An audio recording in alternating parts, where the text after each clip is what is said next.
and welcome back. So in this lesson, we're going to talk about free and cheap programs to make your own images, right? Because you can't just take any old image from the internet because things are copyrighted. There's flex within that. So for example, I've been comparing a lot of programs for you and using the logos from different companies. When you're doing things like comparison, it's okay to use the logos. But outside of that, things are copyrighted, and so you'll have to do a lot of your own image creation. So there are a lot of free and cheap programs out there that can help non-designers become designers. And as you're searching, you'll want to make sure that the free version has the elements you need. So we're going to start with the basics for the three types of visuals used in courses.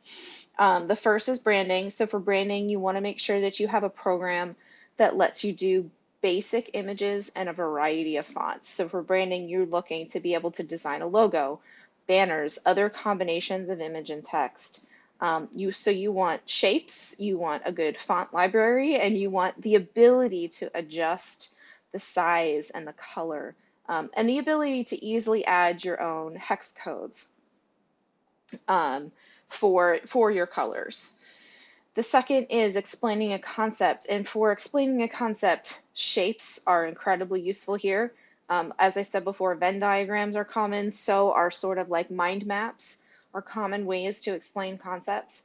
And those are all based on shapes and drawing lines between shapes.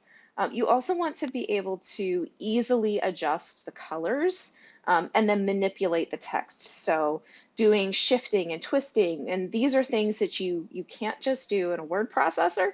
So you want to make sure that your program has the ability to let you do those things. And then the last way that we use visuals in courses is providing engagement. This often involves the need to create a table, to create lines, to create space in general for learners to interact or engage with the content that you're delivering, in their own space and time. And so you don't need a whole lot, really, to do sort of the basics for visuals in courses, but you need just enough manipulation of those elements to be able to make it worthwhile. So where do you find programs like this? Right now, the popular free program is Canva.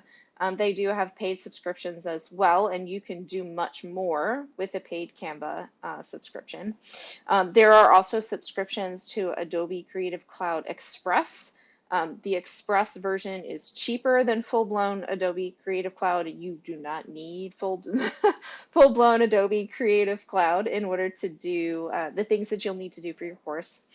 The important consideration is whether or not the tool does what you need it to do. And so the workbook for this round is actually just a checklist.